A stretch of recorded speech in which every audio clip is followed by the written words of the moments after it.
Also, that is not where they keep the prisoners. That is called Guantanamo. Not the same place. So Guatemala is right below Mexico. And for the Americans in the audience, and let this sink in because it really applies in most ways. For the Americans in the audience, you can think of it as Mexico's Mexico. Just like the US doesn't want illegal immigration from Mexico, Mexico doesn't want illegal immigration from Guatemala. It's a smaller country, it's a poorer country, and, well, what can I tell you? It has much better Mexican food. Guatemala is a very poor country, and a lot of people talk about education as something that brings equality to different social classes. But I always saw it as the opposite, as something that brings inequality. Because what happens in practice is that people who have a lot of money can buy themselves a really good education and therefore continue having a lot of money, whereas people who don't have very much money barely learn how to read and write, and therefore never make a lot of money, and this is especially true in poor countries. Now, I was fortunate that I received a rich person's education, even though I didn't grow up rich. And it's because I'm an only child, and my mother, who was a single mother, spent all of her resources on my education. And this allowed me to come to college to the US and eventually get a PhD in computer science. Now, because of all of this, about 10 years ago, I decided I wanted to do something that would give equal access to education to everyone. Oh, by the way, this is what I want to talk to you about today, giving equal access to education to everyone. At the time, I was a professor of computer science at Carnegie Mellon University, and I decided to work on this with my PhD student, Severin. The way my brain works, all of education is just too general of a problem. So I decided, let's start by teaching one thing. And then I started thinking, okay, well, what should we teach first? Should we teach math? I mean, we both loved math. Me and my co-founder, we both love math. And, we didn't decide to do math. Then we started thinking, well, maybe we should teach computer science. But eventually, and this is maybe surprising to people in North America, eventually we decided that the best subject to start with was teaching foreign languages. And let me tell you why. There's a number of reasons. One of them is that there's a huge audience for it. There's about 2 billion people in the world learning a foreign language, both in school and outside of schools. Most of these people, by the way, are learning English. About 80% of them are learning English. In this weird map right here, all the countries in green are countries in which people are predominantly learning English. And the reason for that is because English can truly transform your life. In most countries in the world, knowledge of English can significantly increase your income potential. So this is another reason why we decided to start with foreign languages, and it's because you can directly make more money if you learn another language, in particular English. And see, this is pretty different than many other subjects. For example, take math. In the case of math, just knowledge of math does not increase your income potential, because usually you have to learn math to then learn physics, to then become a civil engineer, like that's how you make more money. Whereas with languages, if you were a waiter and you learn English, now you can be a waiter at a hotel and make more money. So we decided, well, let's get started by teaching languages. Now, we also convinced ourselves that the only way to really reach a lot of people was by using a mobile phone, or a smartphone in particular. See, building schools all over the world is simply too expensive. On the other hand, most of the world's population already has access to a smartphone, and the trend is that that fraction is only going to increase. So we decided at the time that we would make a way to learn foreign languages on a mobile phone that was accessible to everyone. And then we called it Duolingo. Thank you. Now, in order to truly be accessible to everyone, rich and poor, Duolingo uses a freemium model to support itself. What that means is that you can learn as much as you want without ever having to pay. But if you don't pay, you may have to see an ad at the end of a lesson. Now, if you don't like ads, you can also pay to subscribe to turn off the ads. And it turns out that the vast majority of the revenue for Duolingo comes from people who pay to subscribe to turn off the ads. Now, who are these people who pay to subscribe to turn off the ads? Well, they're usually people, they're well-off people in rich countries like the US and Canada. Who are the people who don't pay to subscribe? They usually come from poorer countries like Brazil or Vietnam or Guatemala. So what I like about this model is that it is a small form of wealth redistribution, because we're basically getting the rich people to pay for the education of everyone. So I like that. Yes. It's so great. So with smartphones, we can reach a lot of people, and we can even get the rich people to pay for the whole thing. This is great. However, if you're trying to deliver education with a smartphone, you run into a humongous problem. And it is that smartphones come equipped with some of the most addictive drugs that humanity has ever engineered. TikTok, Instagram, mobile games. See, delivering education over a smartphone is like hoping that people will eat their broccoli, but right next to it, you put the most delicious dessert ever made.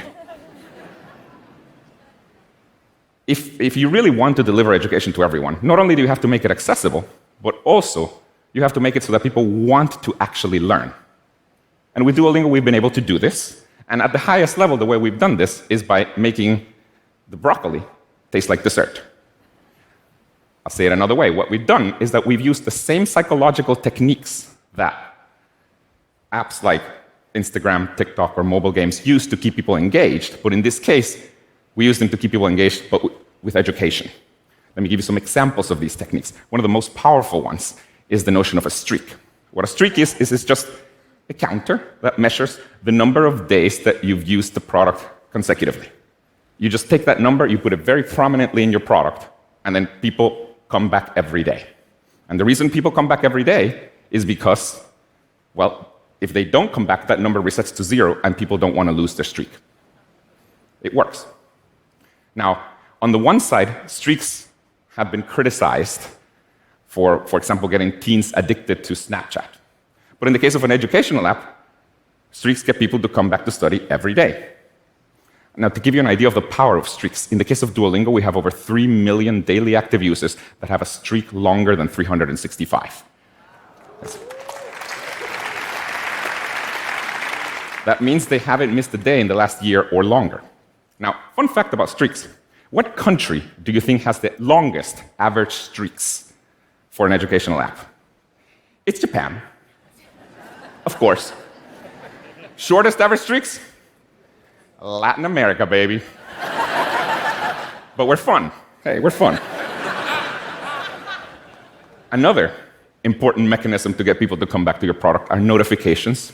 On the one side, notifications can be really spammy and annoying, but in the case of an educational product, people actually want to be reminded to learn. In the case of Duolingo, we have a very sophisticated AI system that basically chooses when to send a notification and also what to say in each notification to maximize the probability that people come back. Now, interestingly, even after all this sophistication, it turns out that the algorithm for choosing what time to send you a notification is pretty simple. You know what is the best time to send people a notification? Well, I'll tell you. It's 24 hours after they used the product last. Because, and there's an easy explanation. If you were free yesterday at 3 p.m., you're probably free today at 3 p.m. as well. So this is what a very sophisticated millions of dollars of AI found. It's funny. Now, with notifications, you shouldn't be spammy. And we're not spammy. With Duolingo, we actually stop sending notifications after 7 days of inactivity. So if you don't use Duolingo for 7 days, we stop sending you notifications. Now, at some point, it occurred to us, if we're stopping to send people notifications, we should let them know. So we started sending this notification to people saying, hey, these reminders don't seem to be working. We'll stop sending them for now. You know what people do when they get this notification? They come back. Passive aggressive. Works for my mother, works for Duolingo.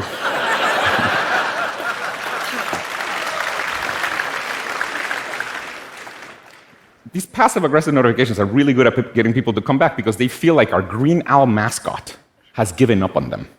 So they come back. And speaking of our green owl mascot, by the way, because all our notifications come from our green owl mascot, and, well, he's passive-aggressive and also pretty pushy, this has given rise to a lot of memes on the internet that make fun of just the great lengths that he will go through to get you back to learn a language. Here's one of my favorite ones. It's a meme. It's one of my favorite ones. It's basically, looks like you forgot your Spanish lessons, and then there's an intruder alert. Presumably the owl broke into your house to get you to learn a language. Now, Duolingo has entered the zeitgeist, and there's thousands of memes, there's SNL skits about it, and it's because we've managed to get people to want to learn a language by using the same techniques that mobile games and social media use to get people engaged. And this is a really important point, let me say this. I don't actually believe that there's a way to make an educational app be as engaging as something like TikTok or Instagram or mobile games. But the good news is that And by the way, the reason I don't believe that is because ultimately you have to teach people something, and it's hard to compete with like cats and celebrities. But the good news is that I don't think you have to. See, here's the thing. When you're learning something, you get meaning out of it. Whereas when you're scrolling for 2 hours on Instagram, a lot of times afterwards, you feel like you just wasted your time. So I think it's actually okay if your educational product is only 80 or 90% as engaging as something like TikTok, because the other 10 or 20% will be provided by people's internal motivation, though, of course, not much more than that. This is really a key point. If you want to get people to do something meaningful, you can use the same techniques that apps like social media use to get people to do it. And even if you're not as engaging as those apps are, you can still get hundreds of millions of people to use your product. In the case of Duolingo, for example, there are more people learning languages on Duolingo in the United States than there are people learning languages across all US high schools combined. And this is true in most countries in the world.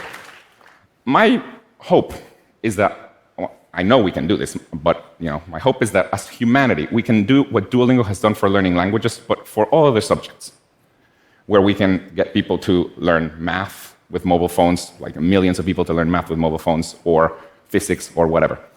I hope for a future in which screen time is not a bad thing, in which we can deliver high-quality education to everyone, rich or poor, using a mobile phone. But the single most important thing that I can end this talk with is a reminder to please, pretty please, I beg you, do your language lessons today. Thank you very much. Thank you.